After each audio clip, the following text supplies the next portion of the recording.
The sound of his bare feet hitting the cold stone floor echoed through the darkened corridor.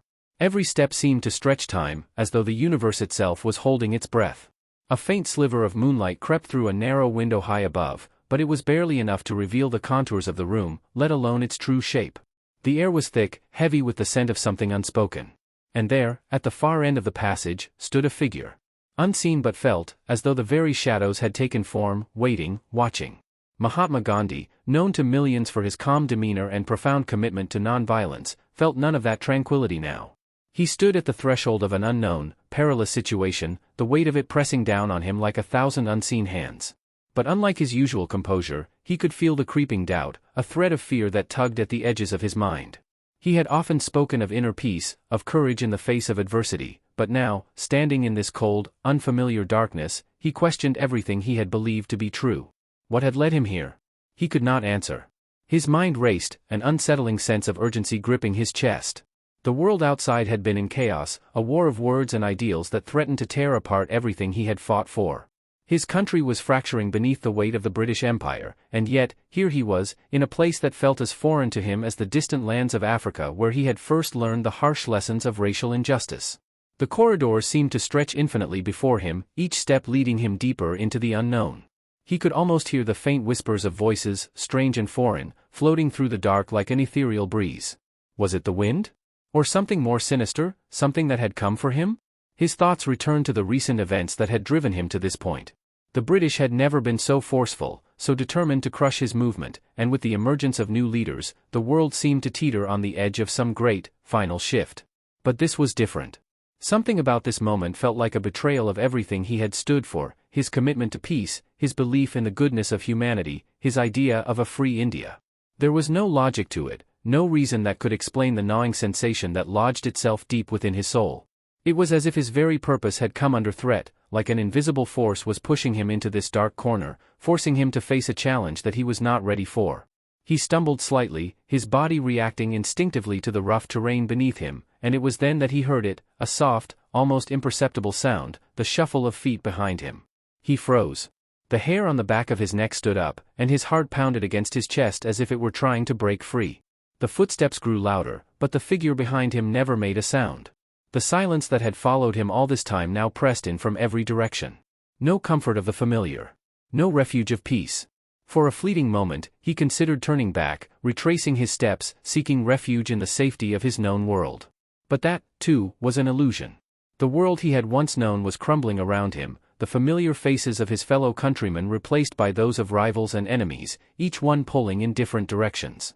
His movement had become something more than him, more than he could control, more than he had ever intended. The question now was, could he hold on to what remained of his vision, or would it slip away like the shadows? And yet, still, he could not move forward. The tension in the air thickened, the sound of the footsteps now unmistakable. He could feel them drawing closer, but he did not turn. He did not dare. The figure was something more than just a threat. It was a reminder of everything he had fought against, everything that had brought him to this precipice. And yet, his mind, trained to remain calm, fought against the urge to react. He had been in dangerous situations before, had faced down enemies far more dangerous than this one. But never before had he felt so alone. The footsteps stopped. For a moment, there was nothing but the sound of his own breath, ragged and shallow. And then, from the darkness, a voice broke the silence. "Do you really believe you can change the world, Mahatma?" The voice was soft, almost gentle, but it carried with it an undeniable weight. His pulse quickened, and for the first time in his life, Gandhi felt his resolve waver. The question hit him like a physical blow.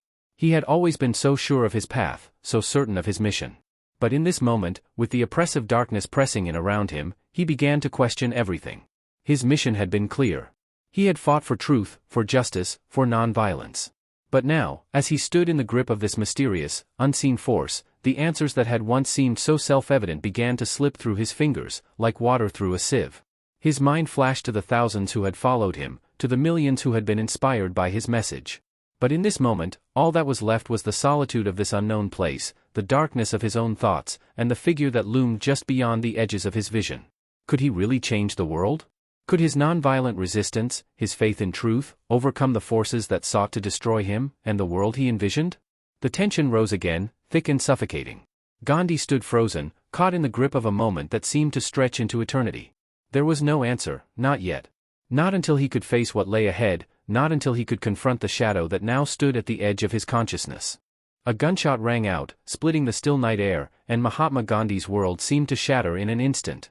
The sharp crack of the shot ricocheted through his skull, a cruel reminder that even the most peaceful hearts could be prey to violence. His legs nearly buckled beneath him as the sound echoed again in the corridor, this time from a different direction. He spun, instinctively shielding himself, his breath coming in ragged bursts. But there was nothing, no one, there. The shadow seemed to press closer, tightening like a vice around his chest, every inch of the room conspiring to swallow him whole. He had always prided himself on his ability to remain calm, to keep his emotions steady no matter the situation, but now, the weight of something unseen, something far more dangerous than a mere political enemy, loomed over him like a suffocating cloud. Who was hunting him? What force had driven him to this place, where the very air seemed to pulse with hostility, thick with the promise of some greater reckoning? His mind raced, but no clarity came. He could hear his own heart beating furiously in his ears, drowning out any rational thought. The questions tumbled over each other. Was this just the chaos of the times manifesting itself in the form of a shadow? A trick of the mind? Or was this real, a challenge to everything he had fought for, everything he had built? He was no stranger to enemies. He had faced down the British Empire, forced it to reconsider its hold over India with nothing but his body, his voice, and his principles. He had suffered imprisonment, violence, and the loss of countless friends, yet he had remained resolute, unwavering. But this felt different.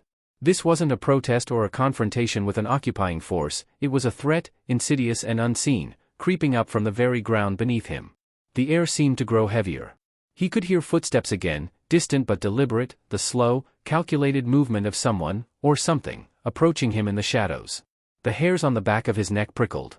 The silence that had settled over him moments ago now felt like a harbinger, as if every single moment of stillness was drawing him closer to an inevitable end.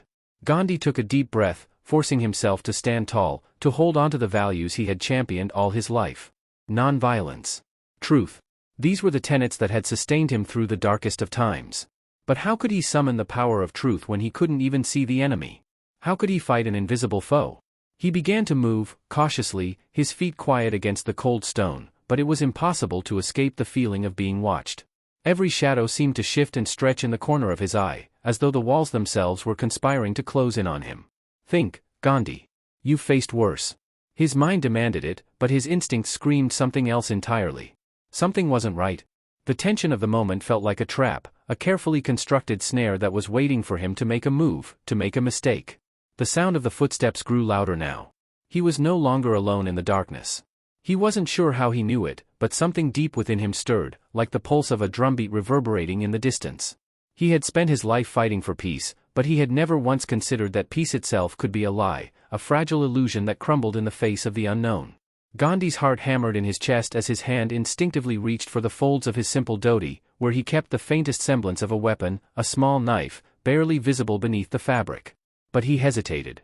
No, he had promised himself he would never raise a hand in violence, not even in defense of his own life. Violence breeds violence. That was his creed. He had lived by it, even when it cost him dearly. The footsteps stopped. For a moment, there was nothing but the oppressive silence, so thick it felt like a physical weight pressing down on his chest. He remained still, every muscle in his body locked, his breath shallow, trying to remain calm, patient, as he waited for the next move. His senses were heightened, every nerve alive with awareness, but still, there was no sight, no sound, no explanation. Just the terrible, grinding tension of the moment. Then, without warning, the figure appeared. It emerged from the shadows, not in a rush, but with a deliberate, unsettling calm. Gandhi's breath caught in his throat, and his fingers tightened around the knife hidden in his robe. The figure was cloaked in black, its face hidden by a hood, its presence entirely unnatural. For a heartbeat, they stood silently before each other, as if both were waiting for something to break. The figure did not move, did not speak, but it was there, in the space that had once been empty, and it filled the room with a suffocating weight.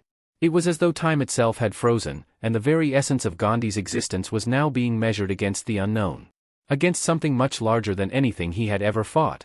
His mind screamed for him to speak, to ask who it was, what it wanted, what game they were playing. But he could not. He couldn't break the silence, not yet. Something about the figure made him feel as though any word spoken would be an invitation to something far worse, something he had not yet understood. You can't fight what you can't see, Mahatma. The voice was a low whisper, like whine through the trees. It was familiar, but twisted, like the sound of someone he should have known, yet could not place. His body went rigid. The voice, though soft, had a terrible power behind it, an ancient quality that felt both foreign and familiar, as if it were dredged from the depths of a forgotten past. Gandhi took a step back. "Who are you?" But the figure did not answer immediately. It tilted its head, the movement slow, deliberate, as if considering whether to reveal its true form. Every fiber of Gandhi's being screamed to turn and flee, but he stood his ground, not allowing fear to dictate his actions. "You have been a great man, Mahatma," the voice said, its tone heavy with a kind of distant respect, yet beneath it was a coldness, a detachment that chilled him to the core.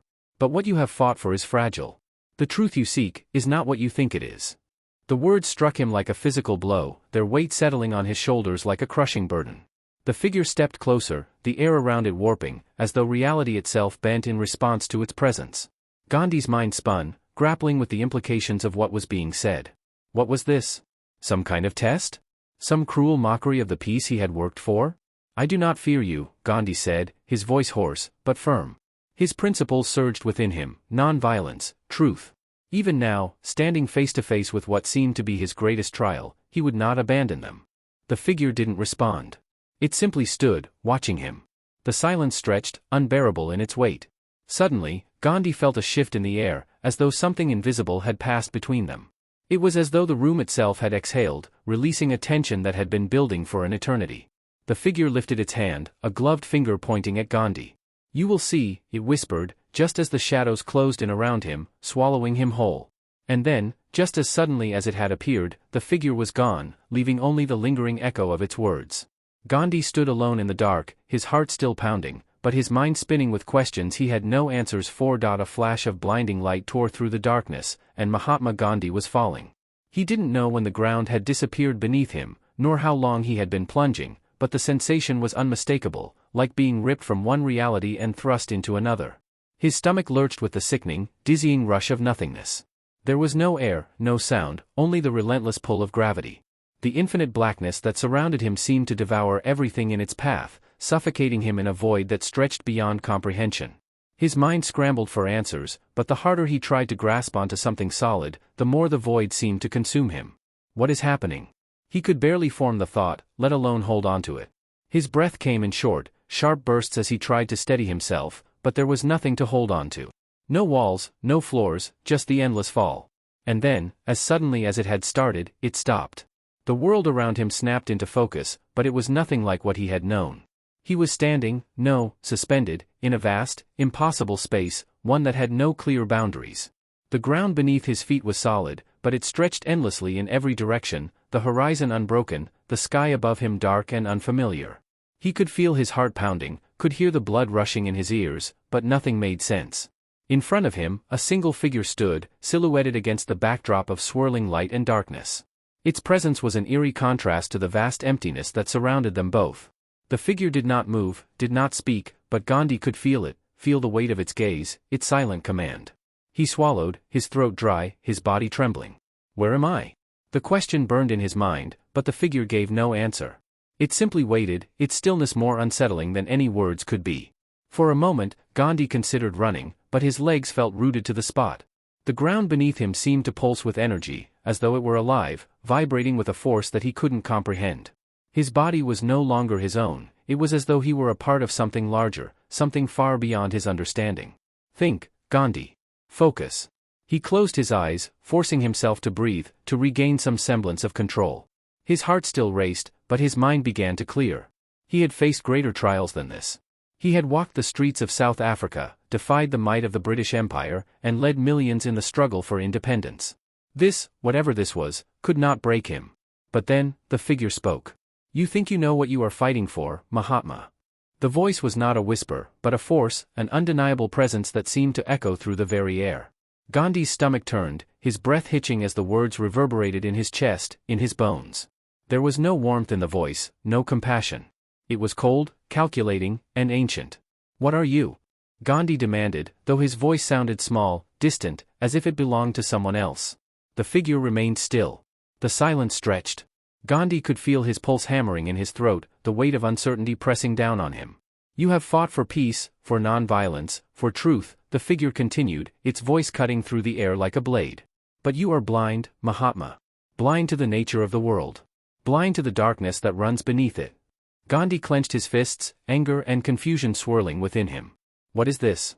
He had spent his life fighting for a world where truth and non-violence would overcome the darkness, but this felt like something beyond his understanding, something that threatened to undermine everything he had fought for. He took a step forward, his resolve hardening. I do not fear you, he said, the words leaving his mouth more confidently than he felt. I will never turn away from my beliefs. I will never betray the principles that have guided me. The figure's response was a cold, hollow laugh, one that sent a shiver down his spine. You misunderstand. The ground beneath Gandhi's feet suddenly shifted, and the figure moved, its form blurring, flickering in and out of existence. Gandhi instinctively stepped back, his heart racing once again. The world seemed to twist, like the fabric of reality itself was being torn apart. You do not fight me, Mahatma. You fight yourself. Gandhi's breath caught in his throat. He wanted to speak, to demand answers, but the figure's words had hit him harder than any physical blow. He had spent his life battling against external forces, against colonialism, injustice, and inequality. But what if the real fight was within? What if his greatest enemy was not the British or the oppressors of India, but something far more insidious, more internal? A deep, gnawing fear stirred in his chest. His mind raced, trying to grasp the implications of the figure's words. Could he have been wrong? Could the path he had chosen, non-violence, truth, the rejection of all force, be a trap, one that had led him to this very moment? But no. Gandhi shook his head, forcing himself to center his thoughts. He knew what he had fought for. He knew what his mission had been. Truth. Non-violence. Peace. These were the things that mattered. These were the things that had guided him through the darkest hours of his life. He could not, would not, abandon them now. The figure moved again, its presence now standing directly before him, closer than ever. Gandhi could feel the air shift, the pressure building, but he refused to flinch. He would not show fear. You cannot hold on to what is not meant to be held. The figure's voice was cold, final. Gandhi's breath caught in his throat. The words resonated deep within him, as though they were speaking to something buried in the very core of his being. He had fought so hard, sacrificed so much, to hold on to his ideals. But what if, in doing so, he had failed to see the true nature of the battle? What if peace, truth, and non-violence were not enough? The ground beneath his feet trembled, and for a moment, Gandhi thought he might be swallowed by the darkness. He could feel it closing in, the weight of his doubts pressing down on him like a storm cloud ready to burst. His hands clenched into fists, and for the first time, he questioned his purpose, his path, his entire mission. What if I am wrong? The words slipped from his lips before he could stop them. It was the question that had haunted him in the quietest corners of his mind, the one he had never dared to voice aloud. The figure was silent for a long time, its presence looming over him like an unyielding mountain. Then, with a movement that was almost imperceptible, it stepped aside, revealing a path that stretched endlessly forward, shrouded in mist. The answer lies ahead. The figure's voice was softer now, almost a whisper. But you must choose, Mahatma. Choose your truth. Choose your path. Gandhi stood frozen, his mind racing. Was this the end of his journey? The beginning of a new one? Could he confront the doubts that had been planted in him, or would he succumb to the darkness?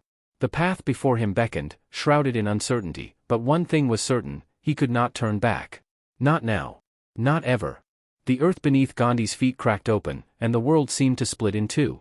The ground trembled violently, pulling him off balance, sending his body hurtling toward an abyss that yawned before him like a ravenous beast. He reached out instinctively, his hands scraping against the jagged edges of the earth, but there was nothing to grab, nothing but the vast, endless chasm that seemed to stretch infinitely downward. His heart pounded in his chest, a primal fear clawing at his insides. This was it. He had reached the edge. The edge of something far more terrifying than he had ever faced. For a moment, time itself seemed to freeze. The roar of the collapsing earth filled his ears, and all he could see was the dark void opening beneath him. His breath caught in his throat, his limbs paralyzed by the terror that surged through him. He had never felt so small, so insignificant. And then, without warning, he was falling again. There was no sense of motion, no rush, just a crushing weight, as though the very air around him had turned to liquid. His body twisted helplessly, unable to find solid ground. The darkness, so familiar now, clung to him like an oppressive shroud. He could no longer tell if the fall had lasted seconds or hours. There was only the endless, unrelenting pull of gravity. And, somewhere within that disorienting descent, he could feel the echo of the figure's voice, soft, but cutting through the tumult of his thoughts like a dagger. Choose, Mahatma. Choose your truth. The words rang in his mind, repeating, echoing through the infinite void. What truth? The truth he had spent his life pursuing? The truth of nonviolence, of peace? Or was there another truth that he had yet to see, something hidden beneath the surface of his beliefs? His thoughts began to unravel. Had he made a mistake? All these years of struggle, of sacrifice, of preaching peace and nonviolence, had it all been futile? Had he been blind to the world's real, unforgiving nature? The ground had crumbled, and so had his convictions. The very foundation of his being, the beliefs he had built his life upon, were now dissolving into the darkness around him. Had he misjudged the nature of the world? What if peace, his peace, was an illusion? What if the world wasn't ready for truth, for nonviolence? His thoughts spiraled, faster and faster, until they were nothing but fragments of doubt and fear. The very thing he had fought for, the one thing that had sustained him through years of exile, imprisonment, and violence, was it all a lie? Choose, Mahatma. Choose your path. The voice again, this time more insistent, more commanding. Gandhi's chest tightened as he gasped for air, struggling to hold on to the fragments of his own identity. But no matter how hard he tried, he couldn't escape the voice. It was inside his head now. He had spent his life fighting for others, fighting for the freedom of his people, for justice, for truth. But now, in the face of this unknown terror, he realized that perhaps he had never fully understood what he was truly fighting for. Perhaps he had been fighting a battle of ideals, not a battle of survival. The darkness churned around him, and his body twisted as though the very fabric of reality were warping. He reached out again, his hands groping, seeking anything solid, anything that could offer him an anchor in the chaos. But the more he reached, the further it seemed to slip away from him. And then, just as suddenly as it had begun, the fall stopped. He landed hard, his body slamming against what felt like solid ground. Pain shot through his legs, but it was quickly drowned out by the overwhelming sensation of dizziness. He struggled to his feet, his legs shaking beneath him, his heart still hammering in his chest. The air was thick, suffocating, but as he opened his eyes, he could see faint shapes in the distance. He was no longer falling, but where was he? The landscape before him was alien, nothing like the earth he knew. It was as though he had been pulled from one world and thrown into another, one that defied all reason, all logic. The sky above him was a sickly shade of purple, dark clouds swirling unnaturally. The ground was cracked, uneven, like the surface of some long-dead planet. There was no sign of life, no movement, just the unsettling, stifling silence that pressed in on him from all sides. "Is this where you belong, Mahatma?" The voice spoke again, this time coming from all directions, vibrating in the very air around him. He spun around, his breath ragged, but there was no one to be seen. The voice was everywhere. Was it in his mind? Was it real? The uncertainty gnawed at him, but he could not escape it. "Is this your world, Mahatma? A world of nonviolence? Of peace?" The voice continued, its tone mocking, cruel. "You have fought for the right to live without fear. But do you truly understand what that means?" Gandhi gritted his teeth, his mind reeling. He had fought for the freedom of his people. He had faced down the might of the British Empire with nothing but his will and his beliefs. He had led millions in the struggle for independence, and yet now, in this strange, impossible place, he felt his power slipping away. "Peace is a luxury, Mahatma. A fantasy for the privileged. The world is not kind. The world is not just." The voice continued, its words like poison sinking into his thoughts. "How long can you stand for nonviolence when the world demands war?" Gandhi felt his resolve crack. Was it true? He had always believed that peace was the only way forward. He had lived by the principle of nonviolence, had preached it to millions. But now, in the face of this unrelenting, unseen force, he felt a flicker of doubt. Had he been wrong? What if you are the one who is out of step with the world? The voice pressed, pushing deeper into his mind. What if the truth you seek is not the truth the world will accept? His chest tightened, and he found himself taking a step back. The words were so real, so sharp, cutting through the fog of uncertainty that had clouded his mind. Could he be wrong? Could his pursuit of peace, of truth, have led him astray? "The truth lies ahead, Mahatma. Choose." The voice faded, leaving Gandhi standing alone, the weight of its words pressing down on him. He was caught between two worlds, one in which peace could prevail, one in which it was nothing more than a fleeting dream, shattered by the forces of history. He stood there for what felt like an eternity, his mind a storm of confusion. Was the path of nonviolence truly the right one? Was it possible to hold on to the ideals of truth and peace when the world seemed so determined to rip them apart? His breath came in shallow bursts, and for the first time in his life, he was unsure. Could he continue this fight? Could he face the darkness and still hold on to his ideals? He turned, slowly, his eyes scanning the desolate landscape. Ahead of him, there was nothing but an endless stretch of barren earth, cracked and broken, leading toward an uncertain horizon. Choose your truth. The voice had said it again, and Gandhi realized, this was not a test of external forces. This was not about the British Empire or his fellow leaders. This was about something much more personal, something that could shatter the very core of his being. The tension hung thick in the air as he stepped forward, each step a decision, each moment a choice. The ground beneath Gandhi's feet cracked open again, but this time, he didn't fall. Instead, he felt himself being dragged, pulled, as though something unseen had grasped him by the soul and was yanking him toward a faraway point. His breath quickened, his body tense as a sharp, burning sensation lanced through his chest. His legs gave way, but he found himself standing again, upright, as though he had never moved at all.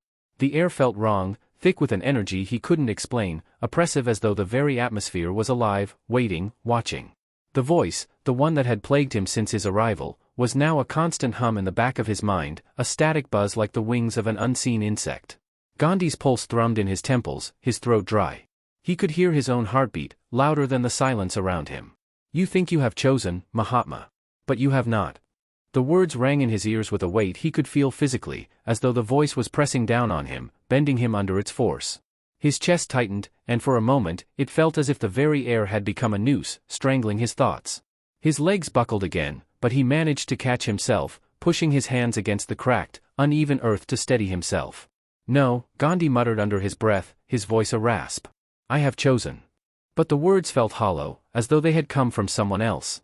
The air trembled around him, vibrating with some unseen power, and the ground cracked wider, the abyss yawning before him like a deep, dark maw. His hands pressed harder into the earth, nails scraping against the rough surface as the pressure inside his chest built to an unbearable intensity. Why? The question bubbled up in his mind, but it wasn't the same question that had tortured him before. Now it was something deeper, something darker. Why was he still here?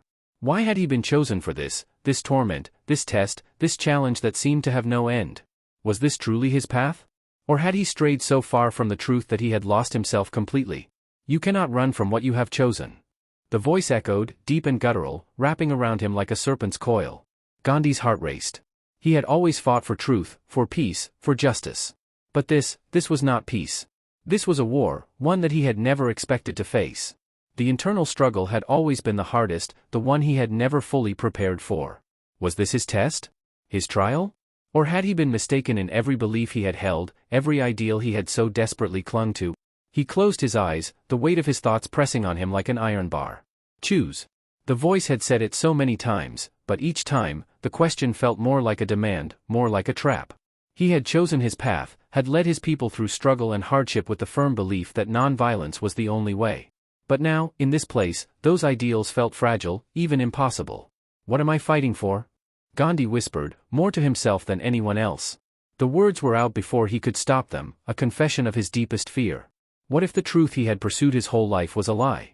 What if there was no place for peace in this world? What if his people would never be free? The ground trembled again, and the voice, this unrelenting, cold presence, responded as though it had been waiting for his surrender. The truth is not what you think it is. The truth is not a simple thing, Mahatma. You are not as you believe. You are not the man you think you are. The words lashed at him like a whip, cutting deep into the very core of his being. He felt his knees weaken again, his body trembling with the weight of the revelations crashing down on him. He had always seen himself as a leader, a man who would guide his people to freedom, to justice, to truth. But here, in this place, where the lines of reality bent and twisted, what was he? Who was he? The thought gnawed at him, each fragment pulling him further into the abyss of uncertainty. The voice continued, its words wrapping tighter around him. You thought non-violence was the key, Mahatma. You thought your teachings would lead you to peace. But what have you achieved? The question stung, sharp and bitter. Gandhi's mind reeled. His struggle against British rule had not been without cost. There had been bloodshed. There had been sacrifices, some too great to count. His people, the millions who had trusted him, who had followed him, had they been deceived? Was the promise of peace merely a mirage, one that would forever elude them? The earth shook again, violently this time. The very ground beneath him seemed to split open wider, deeper, until the chasm before him was so vast, so consuming, that it seemed to swallow everything in its path. Gandhi's hands trembled, his fingers curling into the earth, feeling the raw, jagged surface beneath him. The air crackled with static energy, an oppressive force that threatened to crush him from all sides. He took a deep breath, closing his eyes against the suffocating pressure. He had to hold on. He had to remember who he was, what he had fought for. He had to reject the doubt, the fear, the voice that sought to destroy him. He had faced greater challenges before: imprisonment, violence, the looming might of the British Empire. This, whatever it was no different. No. It was not the same. He opened his eyes, and for the first time, he saw it, the truth. Not the idealized vision of peace he had clung to, but a truth born from the chaos around him, from the storm that raged inside him. Nonviolence was not the absence of struggle. It was the refusal to give in to the darkness. It was the strength to rise above the forces that sought to divide and destroy. Peace was not a destination, it was a battle fought every day, within the heart and soul of each person. The voice fell silent, the weight of its words lifting, dissipating like smoke in the wind. Gandhi stood, his chest rising and falling with each ragged breath. The earth around him began to settle, the cracks closing, the chasm receding. The oppressive atmosphere that had gripped him for so long began to lighten, though the tension in his body remained. He had not been wrong. He had not failed. The path ahead would not be easy. It would never be without sacrifice, without struggle. But he would continue the fight. He would lead his people forward, not with the naive belief that peace could be achieved without cost, but with the understanding that the fight for truth, for justice, was a battle that must be fought in every moment. His heart beat steady in his chest now, strong and unwavering. The doubts had not defeated him. They had merely shown him the depths of the struggle he would continue to face. And he was ready. "I have chosen," Gandhi whispered, his voice now filled with the quiet, unshakable resolve that had always guided him. And as the last echo of the voice faded into the distance, he stepped forward into the unknown. The sky split open, and the earth beneath Gandhi's feet vanished entirely. One moment, he was standing solidly, his breath steady, the weight of his resolve grounding him in a world that seemed to have finally calmed. The next, the ground trembled, and he found himself suspended in the air, plummeting into an unknown darkness, as though the very fabric of the world had decided to swallow him whole. His heart raced, and the familiar fear of falling gripped him like an iron vice, but this time, it was different. There was no sensation of gravity pulling him down, no wind rushing past his ears. The silence was absolute, deafening. He could feel the coldness of the void around him, as though he were not falling through space, but through something far more unsettling, a place between worlds, suspended on the edge of reason itself. "Why do you resist?" the voice whispered, its words cutting through the stillness like a blade through silk. The voice that had followed him, tormented him for so long, was back. Gandhi's stomach twisted at the sound, but he forced himself to keep his thoughts clear. "I have chosen," he reminded himself. "I have chosen my truth. You think you have chosen, but you have not. You cannot escape the truth." The voice was close now, surrounding him, suffocating him. There was no longer any sense of movement, only a profound, unshakable sense of dread. Was he falling? Or had he already fallen, into something that was no longer of this world? He tried to open his eyes, but they felt sealed shut, as though the darkness had become something tangible, something that could suffocate him even from within. "Where am I?" His thoughts echoed inside his mind, but there was no answer. He couldn't see, couldn't move, couldn't even speak. The question gnawed at him, until it consumed every corner of his mind. What was this place? And then, in the silence, a flash of light erupted before him, sharp, blinding. It forced him to blink, and when he opened his eyes again, the darkness was gone. He was no longer suspended in the void, but standing in the midst of a dense, oppressive fog. He gasped for air, his lungs burning, but the fog seemed to seep into his chest, making every breath feel like a struggle. His heart thudded in his chest as he staggered, trying to make sense of his surroundings. The air was thick, unnatural, charged with an energy he couldn't comprehend. Shapes flickered in the mist, half-formed, shifting like ghosts on the edge of his vision. He reached out, his hands trembling, but they passed through the fog as though it weren't really there. The silence was absolute, except for the distant rumble of something powerful and dangerous, deep beneath the earth. A low, resonant hum filled the air, vibrating through his body. It was the same hum he had felt before, the pulse that had started when he first entered this place, a rhythm, a heartbeat of some unseen force. The voice came again, this time softer, but no less insistent.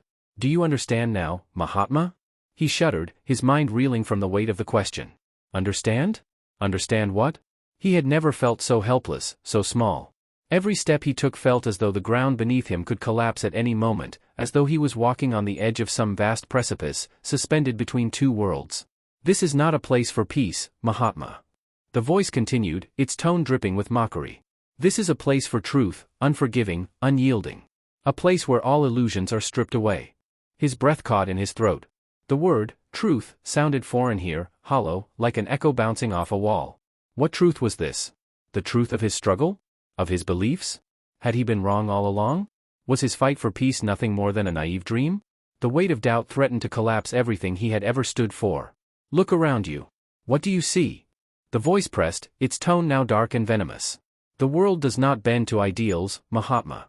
The world is chaos, destruction, violence. And yet, you cling to your delusions of peace. Gandhi's hands clenched into fists. He could feel the pulse of energy beneath his skin, vibrating in time with the hum. It was as though the very air was alive with power, with anger, with forces he could never control. The mist thickened, swirling around him, and for a moment, he thought he saw shapes moving within it, figures, shadowy and indistinct, rising from the fog like spirits of the past. He recoiled instinctively, but they didn't approach him.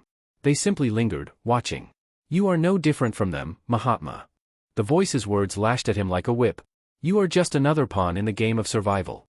You speak of non-violence, but it is violence that rules this world. Look around you.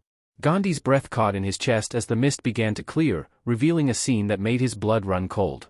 The fog lifted just enough for him to see the figures that had been hiding within it. They were people, his people, dressed in rags, gaunt faces twisted with hunger, their eyes hollow, vacant. They moved like the walking dead, dragging themselves forward with slow, agonizing steps. His heart stuttered in his chest. These were the people he had fought for, the ones he had promised freedom, dignity, peace. But they weren't free, they were broken, beaten down by the weight of the world, by the very system he had sought to dismantle.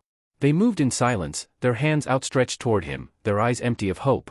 Is this what you fight for, Mahatma? The voice whispered again, now close enough that it felt like it was inside his head. Is this the price of your peace? Is this the world you have created?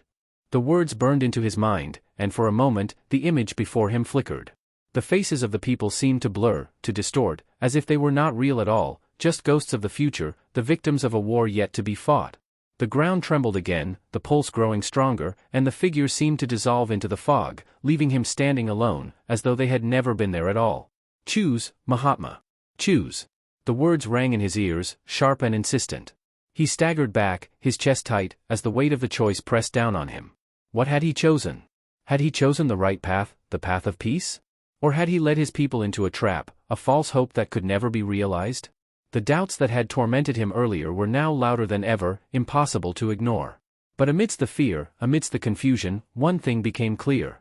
Peace was not a choice to be made in isolation. It was not a dream to be pursued alone. It was a struggle that required action, that required sacrifice. Peace was not the absence of violence, it was the courage to stand against it, to lead in spite of it. The hum in the air intensified, vibrating through his bones, and for the first time since he had arrived in this place, Gandhi felt the pressure release. It wasn't a solution. It wasn't an answer. But it was a beginning. He straightened, his breath steadying. The figures in the mist were gone now, but the choice remained. He would fight. He would continue to fight for the truth, for the freedom of his people, for the peace that was so desperately needed.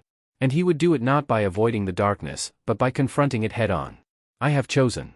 His voice was quiet, but resolute, his heart steady in his chest. And with that, the world around him seemed to shift, the fog lifting, the ground beneath him solid once more. The path ahead was still unclear, but Gandhi stepped forward, unwavering. Gandhi's eyes snapped open, and he gasped for air, as though surfacing from deep beneath the sea. The ground beneath his feet seemed to sway, as though the very earth had been shaken by something far greater than the tremors he had already felt. He staggered, struggling to find his balance as the world around him continued to shift, rippling like water disturbed by a stone thrown in. For a moment, it was impossible to tell where he stood, or even if he stood at all, whether the very fabric of reality had unraveled or whether it was merely his own sense of self that had fractured. But then the hum returned. Not the buzzing, insistent static of before, but a new sound, deeper, more resonant, vibrating through his body like the steady beat of a drum. It pulsed, it thrummed, its rhythm impossible to ignore. And for the first time in what felt like an eternity, Gandhi knew with absolute certainty, he was not alone. He wasn't just standing in a void, suspended in space. He was in the midst of something vast, something ancient. It was as though he had stepped into the heart of a storm, one that had been brewing for millennia. This wasn't just the world as he knew it, fractured and distorted, this was the very core of existence itself, the place where everything began, and where everything would eventually end. His breath caught in his chest. The mist that had surrounded him before had thickened, but it was no longer the same. It swirled around him, lifting in swirling gusts like smoke from an unseen fire. He couldn't make sense of it, couldn't quite grasp the shapes that flickered just beyond his vision, nor the way the air seemed to hum with an unspoken force, ancient and powerful. You think you have faced your trial. The voice came again, not as an echo, but as a deep, resounding presence that seemed to come from everywhere at once. You think you have chosen your path. But you have only just begun. Gandhi's body stiffened. He felt the coldness of the words crawl down his spine, but he refused to flinch. He had faced fear before, true, soul-deep fear. He had stared it down on the streets of India, had felt it coursing through his veins when he marched for freedom, when he fasted for peace. He knew fear, and he knew how to push through it. But this was different. This was not a test of his will or his body. This was something far more primal, something that went beyond all reason. This wasn't just a question of survival. This was the very essence of existence itself, a battle of forces that transcended his understanding. You have always fought for peace. The voice continued, each word ringing like a bell in the vast silence. But peace is not a gift. It is not something to be attained by force of will alone. You cannot will the world into harmony. The world is chaos, Mahatma. His thoughts spiraled. The world is chaos? Was that what it had all been? Was that what the people had been subjected to, chaos masquerading as order? Were all his sacrifices, all his efforts, for naught? He had believed in the purity of his cause, in the power of truth to guide his people to freedom, to a new way of life. But now, in this place, it felt like a distant memory, a dream that had evaporated in the cold light of reality. Your path has been paved with blood, Mahatma. The voice mocked, its tone dripping with venom. The very peace you seek is tainted by the violence you have ignored. You cannot cleanse it. You cannot save it. The words struck him like a blow, but Gandhi stood firm. No matter what the voice said, no matter what doubts it sought to plant in his mind, he had always known that the road to peace was never easy. It was never pure. The struggle for justice had always been messy, had always involved sacrifice. And perhaps, just perhaps, the violence of the world, no matter how much he wished it would cease, was an inescapable part of that journey. But was he wrong to pursue peace in the face of that violence? The hum grew louder, filling the space around him until it was all he could hear, a steady rhythm, like the heartbeat of the world itself. He felt a flicker of doubt, but it didn't last. No. He had chosen this path for a reason. He had chosen peace because it was the only way forward, even when it seemed impossible. The mist around him shifted again, but this time, it parted, revealing a figure standing just ahead of him, bathed in an eerie light. For a moment, Gandhi couldn't make out the features of the person, but then the figure stepped forward, and he recognized them instantly. It was his mother. She stood before him, her eyes filled with a sadness that pierced his heart. She was the same as he remembered, but somehow, different, more ethereal, as though she had stepped out of another world entirely. Mahatma. Her voice was soft, but her words were heavy with unspoken meaning. Do you truly believe that your struggle will bring you peace? The question was a knife to his chest. His throat tightened, but he didn't look away. I must, he said, his voice steady despite the surge of emotion that threatened to overwhelm him. I must believe it. And what of the cost? His mother's eyes pierced him with an intensity he had never seen in her before. What of the lives lost? The blood spilled? Gandhi's heart skipped a beat. He had always known that his path was fraught with sacrifice, but to hear it spoken aloud, to have it reflected back at him so brutally, was like a blow to his very soul. The cost is inevitable. He answered, his voice shaking only slightly. But the price of peace is worth it. His mother stepped closer, and he felt an inexplicable weight press down on his chest, as though the very air around him had grown thicker, heavier. Is it worth the pain? Is it worth the lives you will never be able to save? The words struck deep, unraveling the confidence that had sustained him through his struggles. How many had died? How many had suffered for the cause of freedom, for the belief that peace could be won through non-violence? Had he been wrong? Had his desire for peace blinded him to the reality of the world around him? It is worth it, Gandhi said again, but this time, his voice wavered. It must be. If we do not fight for peace, then what are we fighting for? His mother's gaze softened, and she reached out to touch his cheek, her hand warm against his skin. You are a man of great conviction, Mahatma. But do not forget, peace is not the absence of conflict. It is the ability to live within it, to transform it. Your journey is not over. And as her words echoed in the air, the figure of his mother faded, dissolving into the mist like a dream slipping away at dawn. But the weight of her presence remained, lingering in the silence that followed. Gandhi stood alone once more, but now, something had shifted within him. This was not the end. This was the beginning of something new, a deeper understanding of the struggle he had embarked upon. The hum continued to reverberate through the air, no longer a threat, but a steady reminder of the force that pushed him forward. The truth was not simple, it was not pure. But it was real. And Gandhi knew that he could not turn away from it.